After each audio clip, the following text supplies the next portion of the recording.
Hi everyone, thanks for stopping by. In the lead up to Christmas, I made this and had it sitting on my front fence. Now that Christmas is over, I'm looking for something to replace it. So what I'm looking for is something different and something that challenges the viewer. To this end, I've decided on a quick response barcode. These days they're fairly common. They're all over the internet and you're now starting to find them in books. All you need is a smartphone, either iPhone or Android, and you just simply install a free barcode reading application and you'll be able to see what it says. I think if the viewer has to work a little at it to see what it's actually all about, they'll appreciate it even more. For this job, I'll be using 1/2 inch plywood and a 1/4 inch down cutting spiral bit. When it comes to cutting plywood, it's important you use the right bit for the job. In this case, it's a down cutting spiral bit. When you turn a down cutting spiral bit in a clockwise direction, you will find that your fingers are drawn to the bottom of the cutter. Its cutting action is such that it forces the chips into the cut and at the same time neatly slices the fibre at the top of the plywood to make nice sharp edges. The more common bit you'd like to have is this. It's an upcutting spiral bit. When you turn this one clockwise, your fingers are drawn to the top of the bit towards the shank.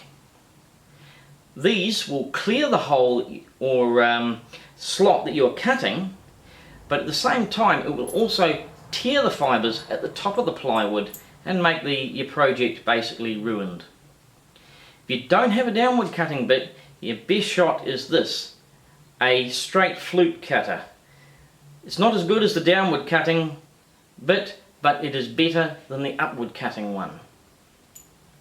Now it's important to note, don't use a downward cutting bit to cut a hole of the same size. They're not for drilling holes because they force the chips into the hole where they'll start basically to smoke and eventually catch fire. If you're going to drill holes, you're better off either using a drill bit or an upward cutting spiral bit.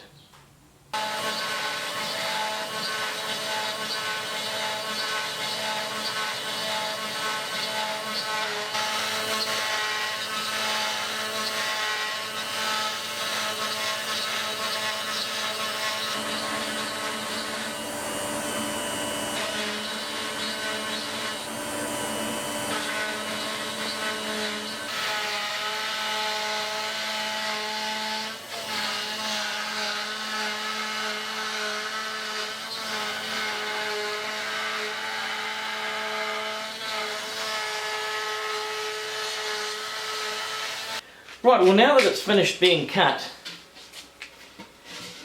you can see that down cutting spiral cutter really made a nice job on these here, nice crisp edges. The next job is to prime this and then paint it.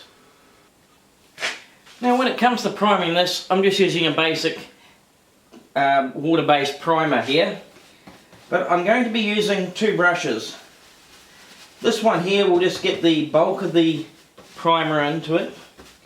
And then I'll be going around with just a small artist brush like this here. And just going around brushing it like so. And that just stops any major build-up left by the big brush.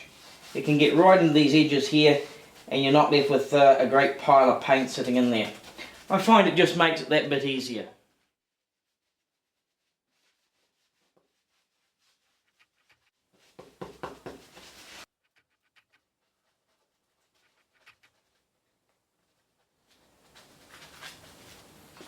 Well, that's enough for tonight.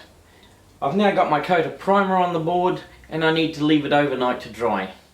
Tomorrow I'll start putting on the final coats of paint. I start by painting the pocketed areas with 2 coats of white acrylic paint. Once that's dried, I then go over the raised areas using a roller and some black paint. So now the moment of truth. Does it work?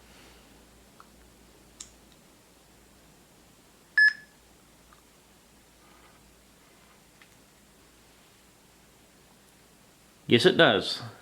In actual fact, it works so well, it can be scanned from over 5 metres away. Well, all I got to do now is get this screw to the fence, and we'll see if people can work out what it's all about. In the meantime, thanks for stopping by, and I'll catch you next time. Cheers!